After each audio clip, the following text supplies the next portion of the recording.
Looney Tunes is one of the most iconic cartoons ever made, sending audiences into fits of laughter with their non-stop slapstick and general hilarity. There are very few characters that are basically guaranteed to make people laugh as much as them. But that being said, where did these characters actually come from? What's their story before they became such permanent fixtures of Warner Brothers? And today, I'd like to go over the history of some of Looney Tunes' most iconic characters to the best of my ability. Just please keep in mind that I am by no means a professional film historian, nor do I claim to be one, so this won't be a very deep dive. Please forgive me if I make any slight mistakes or omissions, and if you're not comfortable going down this particular rabbit hole with a non-professional, please feel free to click off the video.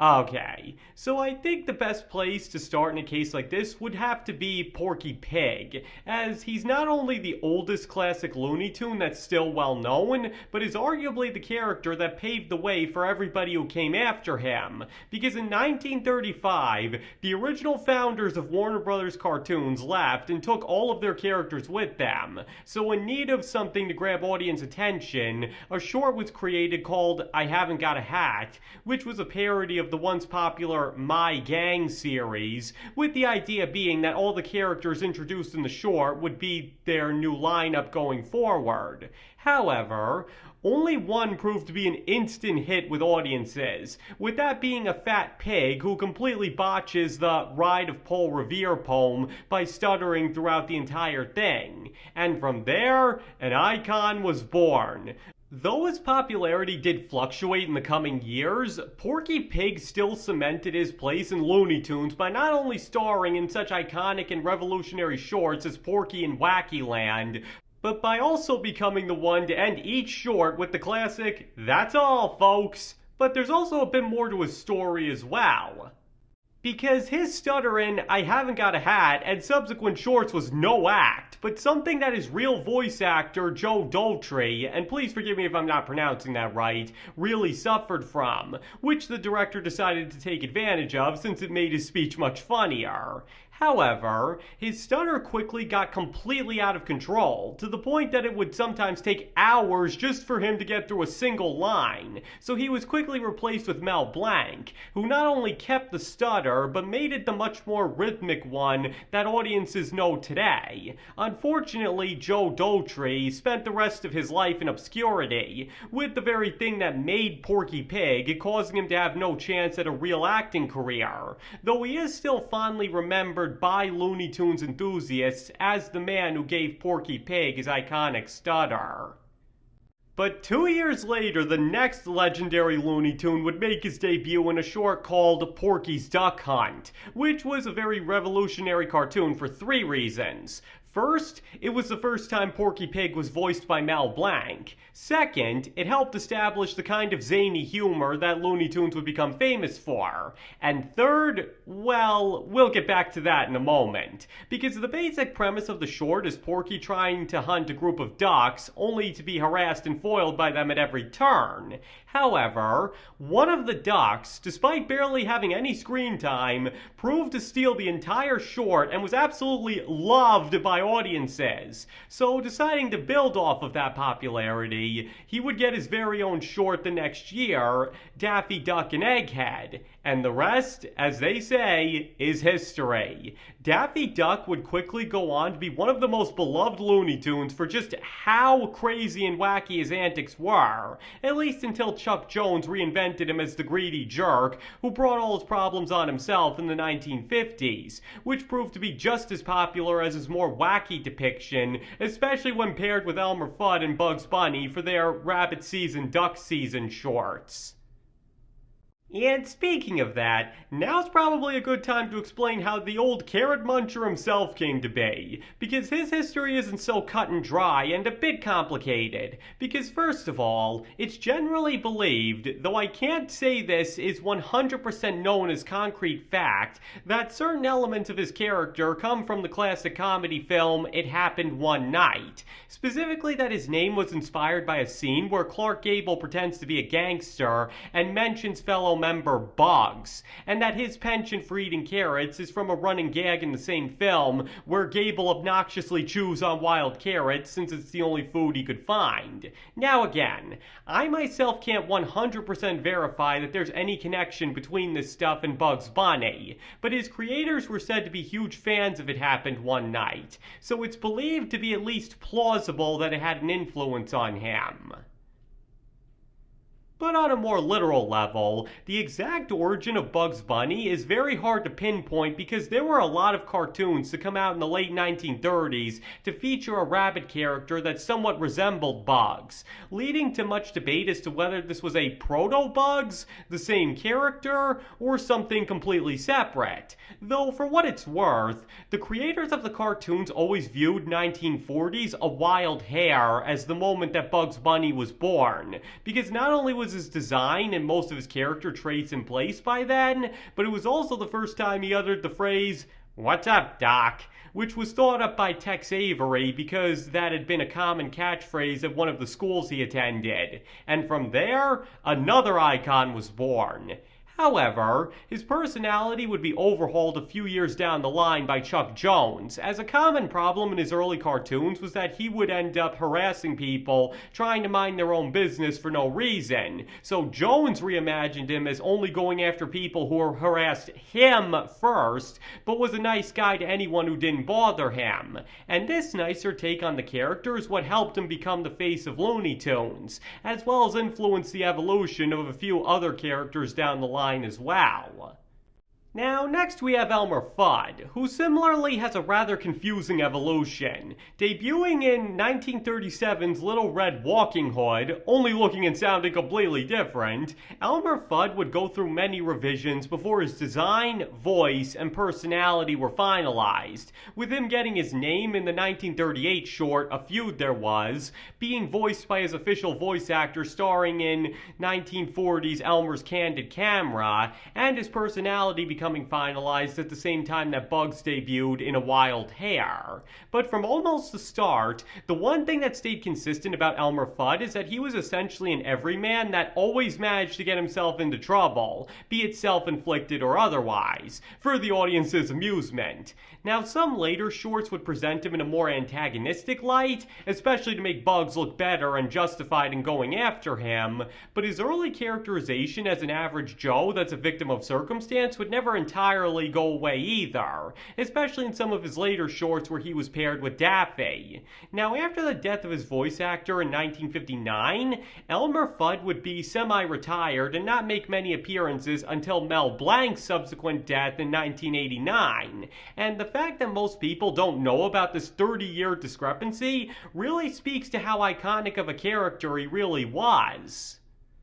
And then there's Sylvester and Tweety, one of which has a much more complex history than the other, because Tweety was conceived by Robert Clampett as an innocent bird that's not afraid to get violent and sneaky in order to protect himself, and his very first short, A Tale of Two Kitties, accurately reflects that. Frankly, the two biggest differences from what he would become was that he was a bit more assertive and abrasive in the beginning, and he was pink. In fact, his design was actually based off of one of Clampett's own baby pictures. He wouldn't become yellow until his fourth short, Tweety Pie, in 1947, which was also his first pairing with Sylvester, who had been yet to be named as such. And it was also around this time that Tweety was mellowed out and made a bit more genuinely innocent, if still not afraid of violence. Now, as for Sylvester, his history is way more complicated, because throughout the 1940s, in several different shorts, a stock cat was often used that resembled what Sylvester would become, but had many different goals and personalities depending on the short. Even in Tweety's initial shorts, he was paired with such cats who do bear a resemblance to Sylvester, but, among other things, aren't nearly as smart as him. But despite all of this, when Sylvester the Cat did debut in 1945's Life with Feathers, his design, voice, and personality all match up exactly with how the character would be depicted later on. It just turned out that the creators didn't know that this particular character was going to take off.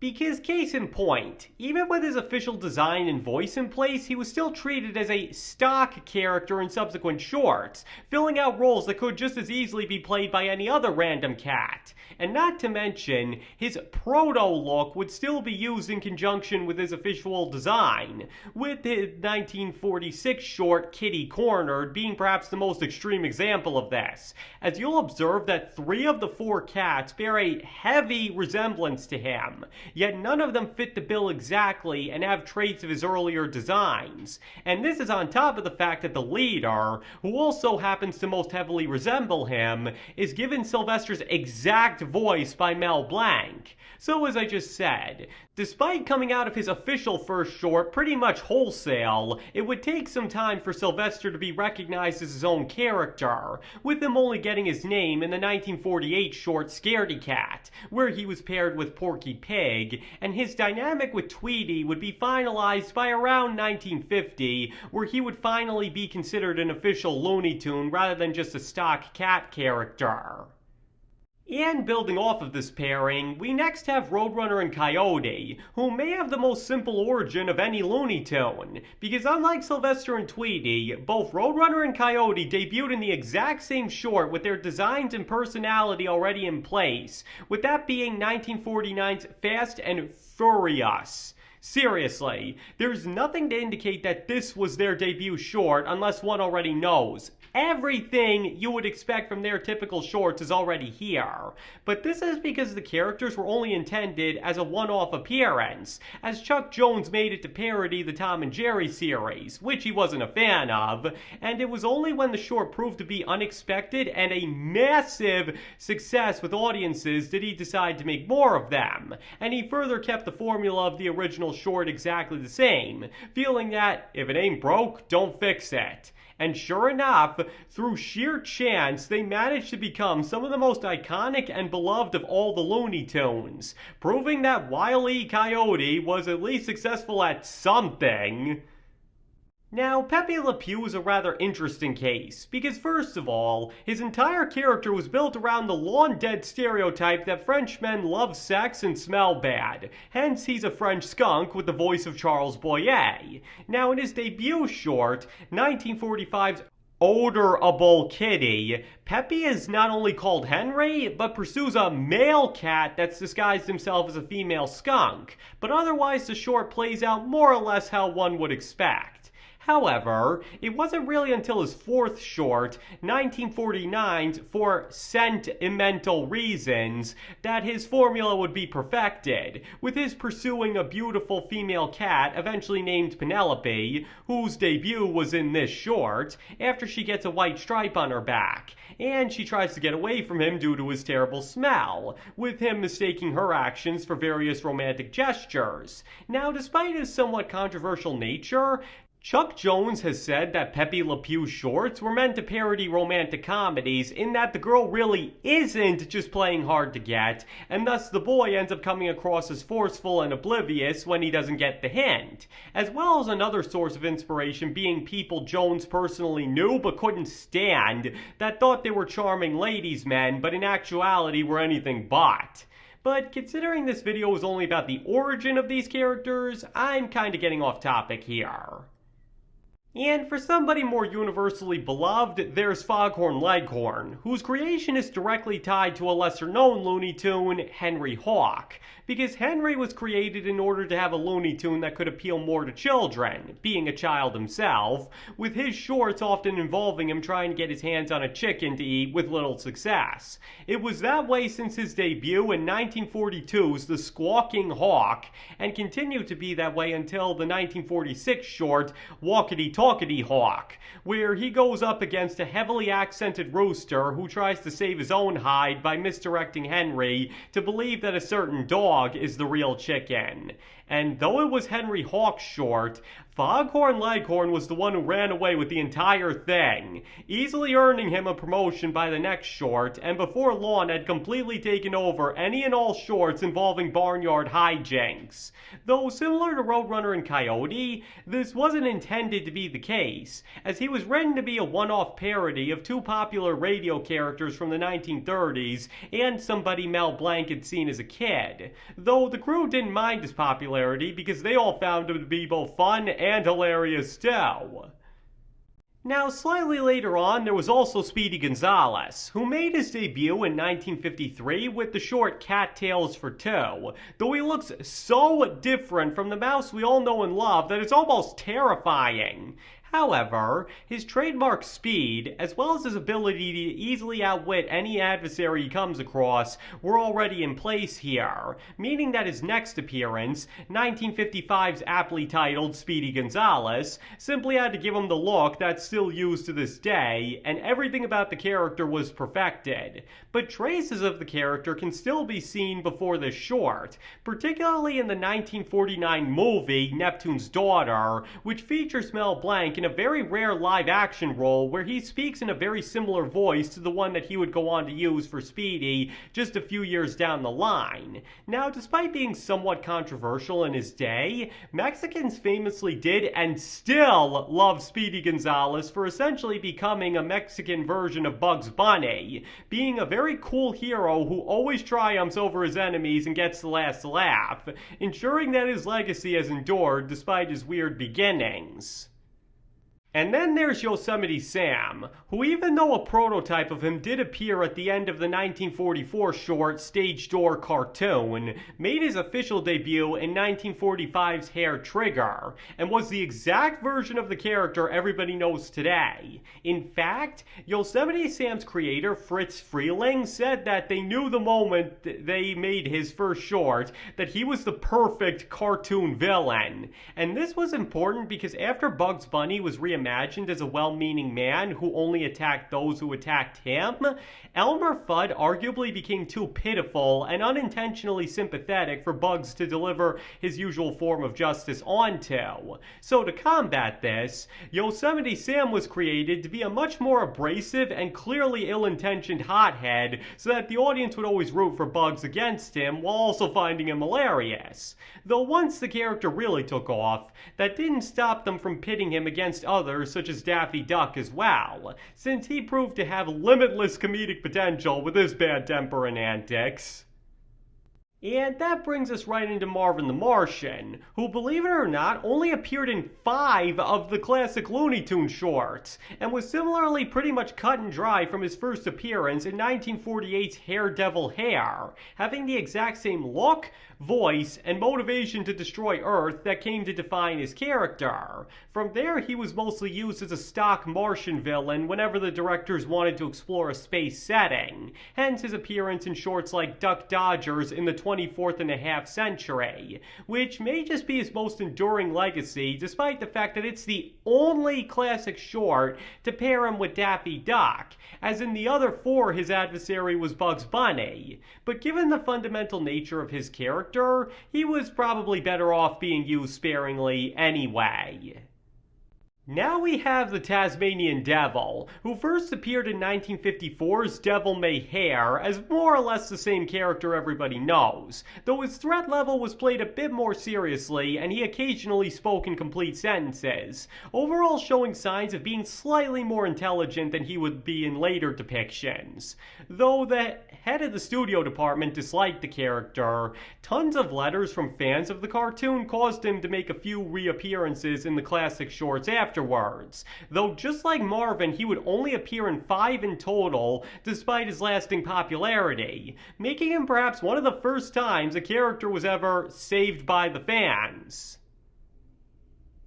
Now, there are plenty of other characters I could go over, such as Granny, Gossamer, Witch Hazel, and many more, but most of them more or less appeared in a random short and just happened to take off as they were, like Foghorn Leghorn, Marvin the Martian, or Taz, and lacked the more interesting and complex origin of the earlier characters, so it would quickly get repetitive if I kept going. And not to mention, this video is already getting pretty long, and Taz just ate dictate part of my script in hunger and boredom, so I think here's a good place to end. The point is, whether they were born perfect or needed time to find their footing, were always planned to be a big hit or only saved by popularity, one thing that can be said about every single iconic Looney Tune is that they most definitely did their job of being funny, and that the animation industry is much richer and better off that events played out exactly the way they did regarding them.